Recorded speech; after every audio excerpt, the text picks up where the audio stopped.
አደራ በክፍል 78 እንግዲህ አቶ በኃይሉ ሰላምንና ሳሚን ለመበቀል ሌላ ሰው አምጥቷል ማለት ነው።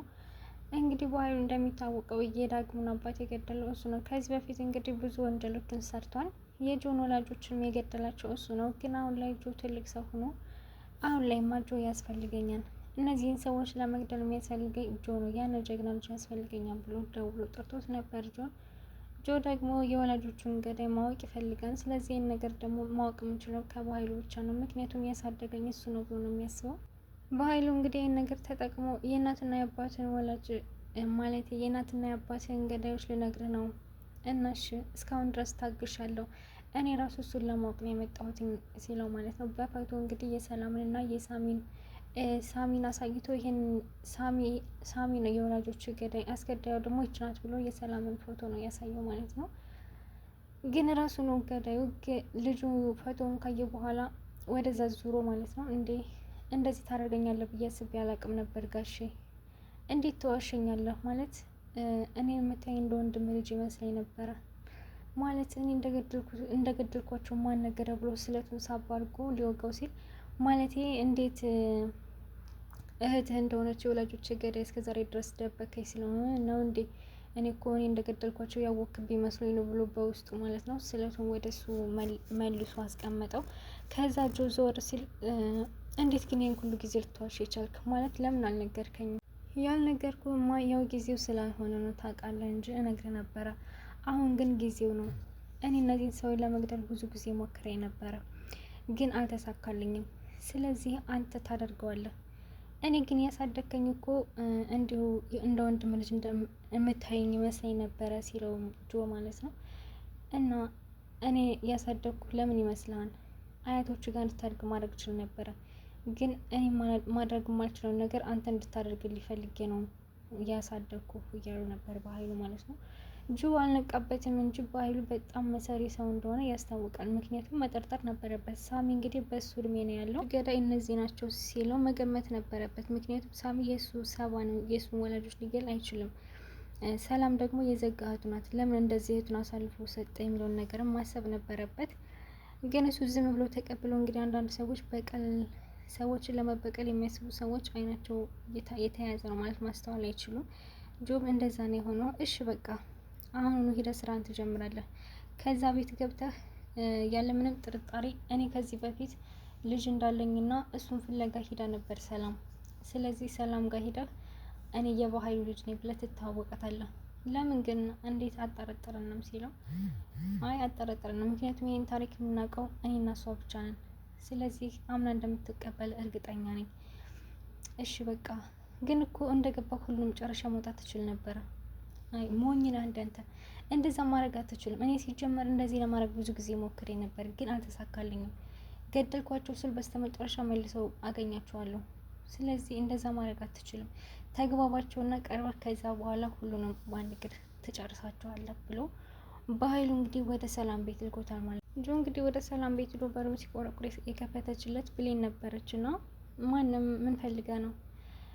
ሰላምን ፈልጌ ነበር፣ ልትጠሪልኝ ትችያለሽ እኮ እትዬን ለምን ፈልጋት ነው? መናገር ትችላለህ። የፈለክበትን ምክንያት ካልነገርከኝ ልጠራልህ አልችልም። እንዴ አንቺ ምን አገባሽ? ሲጀመር እኔ የመጣሁበትን ጉዳይ ለእሷ ነው እንጂ የምነግረው ለአንቺ አይደለም። ነገርኩ እኮ ካላገባኝማ ሂጅም አልጠራልህም። ስለዚህ አንተ ለምን እንደፈለግካት መጀመሪያ ንገረኝ ስትለው እሱም ለመናገር ፈቃደኛ አልነበረም። ቆይ አንቺ ምን አይነት ደረቅ ነሽ? ምንድን ነው እንደዚህ እንደ ድሮ ሰው የምታወዱ ምናምን? እንዴ ነገርኩ እኮ ስራ ፈት ነገር ና እንዴ። እኔ ግን ሳስበኝ ሰውዬ በኃይሉ ይላከው ይመስለኛል። ፊቱ ራሱ የሆነ የዱርዬ ፊት ነው እያለች በውስጧ እያወራች ነበር ብሌን። ይሄ ምንድን ነው? እኔን እዚህ ያቆመችኝ እኮ ሄድሽ። አይወልህ የመጣበትን ምክንያት ማትናገር ከሆነ በሩን እዘጋዋለሁ ብላ በሩን ልትዘጋው ስትል፣ ስሚ ሰው ከበር ላይ ቆሞ ሰው ፊት ላይ በር አይዘጋም እና የመጣበትን ምክንያት እስካልተናገርክ ድረስ ላስገባ አልችልም፣ ይቅርታ ብላ እንደውም እሺ እንደዛ ከሆነ እኔ መናገር ያለብኝ ለሰላም ነው እንጂ ላንቺ አይደለም። እሺ ና ቶሎ ግባ ብላ እንግዲህ አውቃ ብሌን ልክ እጁ እንትን ሲል በሩ ላይ ዘጋችበት፣ እጁ ላይ ማለት ነው። ከዛ እሱም ይታባ እንደዚህማ ምንም ነገር ሳትነግረኝ ላስገባ አልችልም። ሲቀጥል ፊቱ ራሱ የዱርዬ ነው። ለምን ብዬ ነው ማዝንለትኝ?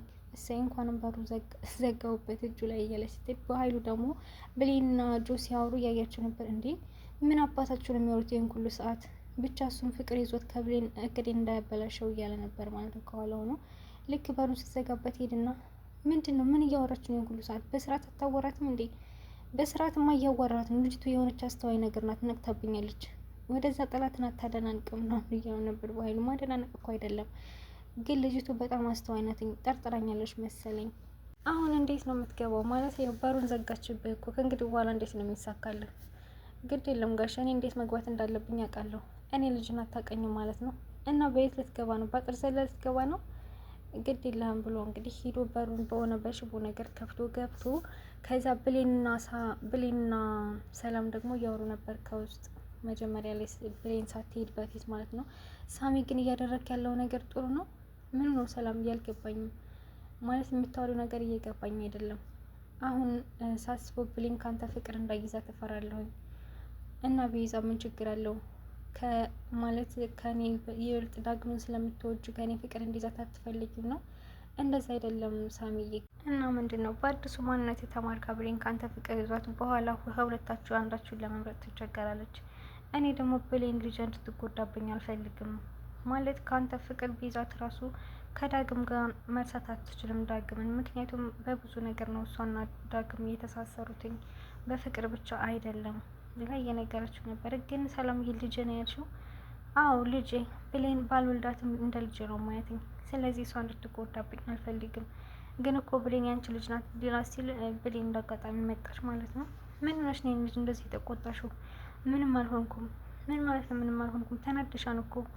ምንም አልሆንኩም አልኳቸው። በቃ ታዊ ብላ ተቀምጣ ብሌን ወዳጆ በሩን ከፍቶ ገባ ማለት ነው። ከውስጥ የውጭን በር ከፍቶ ገብቶ ከዛ ከውስጥ በር ሲደርስ እየቆረቆረ ማን ነው? ግቡ ክፍት ነው። ሶስት ከቆረቆረ በኋላ ነው የገባው። እንዴ በሩን ዘግቼዋል ነበር እንዴ? በየት አድርገ ገባ ብላ ብሌን ስትደነግጥ እሱ እያስታወሰ ነበር እንዴት አድርጎ እንደገባ ማለት ነው። እንግዲህ ሌባ ነገር ነው መሰለኝ እያለች ነበር ብሌን። እውነት ነው እንግዲህ ማንም ሳይከፍትለት ነው በራሱ ከፍቶ የገባው በሩ ማለት ነው። ከዛ ማስመሰልም ቀጥሏል ማለት ነው። ወደ ሰላም እያየ አንቺ ነሽ ሰላም አይደል? አዎ የኔ ልጅ ማንም ፈልገህ ነው?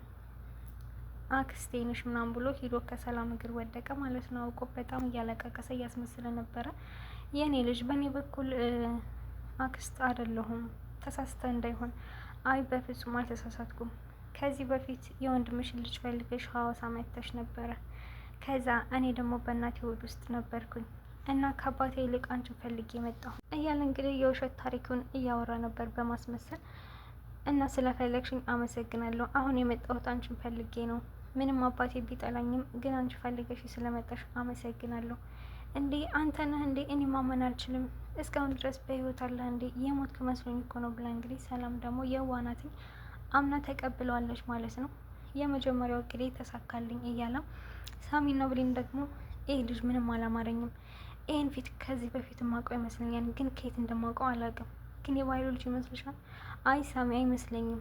የሆነ ፊቱ ራሱ የሌባ ፊት ነው የሚመስለው። በጣም ነው የሚያስፈራው። እና ይሄ ሰው ምናልባት በኃይሉ ልኮት ሊሆን ይችላል እያለች እንግዲህ ብሌንም ተጠራጥረዋለች። ይኸውልህ ሳሚ እንደውም አንተ ነው መጠንቀቅ ያለብን፣ ምክንያቱም በኃይሉ ከሁላችን ይበልጥ አንተን ነው መጉዳት የሚፈልግ ቢሆንም አንቺም ተጠንቀቂ ብሌን። አንቺን ራሱ የሚያይሽ አስተያየት ጥሩ አይደለም እና ጥንቃቄ አድርጊ። እኔ የምጠነቀቃለሁኝ ምክንያቱም በኃይሉን እኔ በደንብ ነው የማውቀው፣ የበኃይሉ ልጅ አይመስለኝም እያለ እንግዲህ እያወሩ ነበረ። እሱ ደግሞ ሰላምን እያሳመናት ይገኛል። ሰላም እንግዲህ በጣም ትንሽ ነገር እያሳምናታል። ስለዚህ አምነዋለች። አክስቴ ነች ስላላትኝ እሷ ማምና ተቀብላለች ማለት ነው። በደንብ አድርጎ ተውኖታል። ምክንያቱም አንቺ ግን እኔ ልትፈልግ የመጣሽ አባቴ ግን ለምንድን ነው የሚጣላኝ? እናቴን የተዋት እኔ ስለተረገዝኩ ነው ወይ እያለ የሌለ ነገር እየቀባጣጠረ ነበረ። እርግጠኛ ነኝ ይሄ ልጅ የበኃይሉ ልጅ አይደለም፣ ይሄ ልጅ የሆነ ቦታ አውቀዋለሁ እያለ ሳሚ እየተጠራጠረ ይገኛል። ሳሚ ያው ካስታወሰ ምናልባት ይህ አደጋ ላይ ፈጽም ይችላል። እሱ እንግዲህ የገባው እዛ ቤት ሁላቸውንም ለመበቀል ነው። ምክንያቱም በኃይሉ እነሱ ናቸው የወላጆች ገዳዮች ብለው ፈቶ ስላሳዩ። ጆ ግን በኃይሉን የተጠራጠረው ይመስለኛል። ቢሆንም እንዴ ስለቱ ከኔ አጠገብ አልነበር እንዴ? እንዴት በኃይሉ ጋር ሊገኝ ቻለ እያለ ነበረ የዛኔ እሱ ጋር እያወሩ ሳለ ማለት ነው። ምክንያቱም በኃይሉ ይሄ ልጅማ ማስወገድ አለብኝ፣ ከዚህ በላይ መቆየት የለበትም እያለ እያሰበ ነበረ። ግን በመጀመሪያ እነሱን ይግደልኝና ከዛ እኔም እሱን እገድለዋለሁ ብሎ ነው እያሰበ የሚገኘው። እንግዲህ በቃ እንደውም ከአንቺ ነው የምጀምረው ብሌን፣ አንቺን ገድዬ ከዛ ሁሉም በአንቺ ሞት ሲያዝን ከዛ ሁላቸውንም ጨርቻቸው እወጣለሁ ከዚህ ቤት እያለ ነው የሚያስበው አለኝ ማለት ነው። በቃ ብሌንዬ ሂጂና ምግብ አቅርቢለትኝ። አረ በፍጹም እኔ ምንም አልፈልግም፣ እንደውም እኔ ሆቴል ነው የሚሄደው፣ አንቺን ማስቸገር አልፈልግም። እንዴ እኔ ልጅ በፍጹም እንዴት እንደሱ ትላለህ? እኔ እኮ እናት ነኝ። እስከ ዛሬ ድረስ ስላልፈለግኩ በጣም ይቅርታ አድርግልኝ። የዛኔ በደንብ አድርጌ መፈለግ ነበረብኝ። እኔ እኮ ሙታል ብዬ ተስፋ ቆርጬ ነበረ። እሺ በቃ እዚሁ እኖራለሁ ብሎ አብሮ ተቀብሎ ማለት ነው። ምክንያቱም ሲጀመር እሱ የእሱ አላማ እዛ ቤት መኖር ነው ማለት መኖር ሳይሆን እዛ ቤት ተቀብለውት ከዛ ሰላምና ሁላቸውንም መግደል ነው የሚፈልገው ማለት ነው። ብሌን እንግዲህ እሺ ብላ ምግብ ልታቀርብለት ሄዳ በቃ አሁን መታረጃች ሰዓት ደርሷን እያለ ግን እንደኔ ሳሚ በጣም ጀግና ስለሆነ ብሌን የሚያተርፋት ይመስለኛል። ብሌን ደግሞ እንዴት እንደዚህ ያደርጋለሁኝ፣ በሩን ከቤቱ መዝጋት አልነበረብኝም። በዘጋቢ አክስቱ ቤት እኮ እጁን ቀጥቅጦ ነበር እንዳይገባ፣ እንደዚህ ማድረግ አልነበረብኝም። መጥፎ ጥርጣሬ መጥፎ ሰው ያደርጋል እያለች እየተጸጸተች ነበረ። እሷ ግን ልክ ናት። ሲጀመር እሱ ወንጀለኛ ሲሆን በዛ ላይ እዛ ቤት የመጣው ለበቀል ነው። በኃይሉ ልኮት እንደሆነ ከመጀመሪያው ብሌን ገምታለች ማለት ነው። ቃል ደግሞ በዚህ በኩል ወደ ወይዘሮ ገነት ቤት ሄዳለች። ከእንግዲህ በኋላ ጸባዩ እስኪስተካከል ድረስ ገነት ጋር ትቆያለች ብላትኝ። በዚህ በኩል ደግሞ ዳግም እና ብሌን ሲጣሉ በጣም ነው ደስ ያላትኝ። ዳግም ሄዶ ብሌን ላወራ ስል እሷ ደግሞ ጸጥ ስትለው ጎበዝ ብሌን ጀግና እኮ ነሽ፣ እንደው ለዚህ ነገርሽ ምን ልሸልምሽ እያለቻት ነበር። ወይዘሮ ሰላም እና ገነት እንግዲህ ከኋላዋ ቆመው እያዩት ነበር። እሷ የምታወራው ነገር እንዴ አሁን ግዴታ ብሌን አላወራም ስትልህ ወደ ሳይሆን በግድህ እኔን ታያለህ ስትል ወይዘሮ ገነት በፍጹም አንቺን ሊያይሽ አይችልም፣ በቃ አሁን ወደ ገነት ቤት ሂጂ ብላ ሰላም ወደ ውስጥ ገብታ ነበር። እሷ ደግሞ ቁጭ ብላ አላየችኝም ብላ እናቴ እኔ ከዛ ሰፈር መቆየት አልችልም፣ ሲጀመር እዛ ሰፈር ከቆየው ራሴን አጠፋለሁ፣ መኖር አልፈልግም። አንቺ ጨክነሽ እዛ ሰፈር ከላክሽኝ እውነት አንቺ እናቴ አይደለሽም እያለች ብዙ ነገር እያወራች ነበረ። ሰላም ግን ትታት ከቤት ገብታ ስለነበረ ቃል እያትፊ ሰላም እኮ ወደ ቤት ገብታለች፣ ጨክና ገባች። አዎ አንቺ ሲጀመር እንግዲህ በኋላ ለመለወጥ መዘጋጀት ነው ያለብሽ፣ ልብሽን አዘጋጅ፣ ወደሽ ሳይሆን በግድሽ ከኔ ጋር ትኖሪያለሽ ብላ እንግዲህ ወደ ቤቷ ይዛት ሄዳለች ማለት ነው። ከቤት ከሄዱ በኋላ በጣም ብዙ እቃ የወይዘሮ ገነት እቃ ከቤት ውስጥ አገኙና ወይኔ ይሄን ሁሉ ቃል ታጥቢ ነው አሁን ይሄን ሁሉ መንገድ መጥተን በቃ አንተኛ ስለሆነ ነገ ቤተክርስቲያን ስትሄጂ ቀስቅሽም ስትል ቃል ማለት ነው። አረ ማን ይሄን እቃ የሚያጥበው? ይሄን እቃ የምታጥቢማ አንቺ ነሽ። ምን አላደርገውም። እንዴት ነው ሁሉ ቀን የማጥበው? ታደርገዋለች ቃልዬ። አሁን ይሄን እቃ ጠቢና ከዛ ስጨርሽ ሌላ ስራ ካለ ደግሞ ትሰሪያለሽ። እንዴት ይሄን ሁሉ እቃ እኔ ላጥብ እችላለሁ? ይሄን ነገር ማን ያላደርገውም? እሺ በቃ ካላደረግሽው ብላ ልክ ለሰላም ልደውል ስትል እሺ በቃ ብላ እቃውን እያጠበች ነበር ማለት ነው። ወይኔ ጉዴ! በስተ መጨረሻ እንደዚህ ያንቺ ገረዱኝ ልቅር። ቆይ ምን አይነት አሮጌ ሴት ይሆነች ግን ገና ለገና ከሰላም ደውላለሁ እያልሽ እያስፈራራሽ ያንቺ ገረድ አደረግሽኝ አይደል? አንቺ ማመን አለብሽ። እናቴ በነፃ ገረድ ሰጣችሽ። ገነትን ዝም ብላ እየሳቀችባት ነበረ እቃውን እያጠበች። ከዛ በኋላ ውሃ ሲያልቅባት በቃ አሁን ውሃ አልቋል፣ ስለዚህ አሁን እቃውን ለምን አላጠብሽም ስትለኝ ውሃ አልቆብኝ ነው እላታለሁ ብላ ስትቀመጥ ቃል ምንድን ነው ድምጽ ሲጠፋ እኮ ስራ ጨርሰሽ ነው እንዴ? አዎ ጨርሻለሁ። እና ከጨረስሽ ምን እያደረግሽ ነው? ሌላ ስራ እየሰራች ነው? አረ አይደለም ውሃ ስላለቀ ነው። ውሃ ካለቀ ታዲያ ሄደን አብረን ውሃ እንቀዳለን ብላ እኔማ ውሃ ልቀዳ አልችልም፣ በጭራሽ አላደርገውም። እሺ አታደርጊውም? እሱ እናያለን። እና ውሃ ከሌለ በምን ልጠቀም ነው? እኔ ምን አገባኝ? አይመለከተኝም። በቃ ችግር የለውም ለሰላም ደውላለሁ ስትል እሺ በቃ ብላ ውሃ ለመቅዳት ደግሞ አብረው ወይዘሮ ገነት ጋር ስትሄድ ወይኔ በቃ አልቻልኩም፣ ልሞት እኮ ነው። አንቺ ግን በእኔ እንደዚህ መሆን ትዝናኛለሽ እንዴ?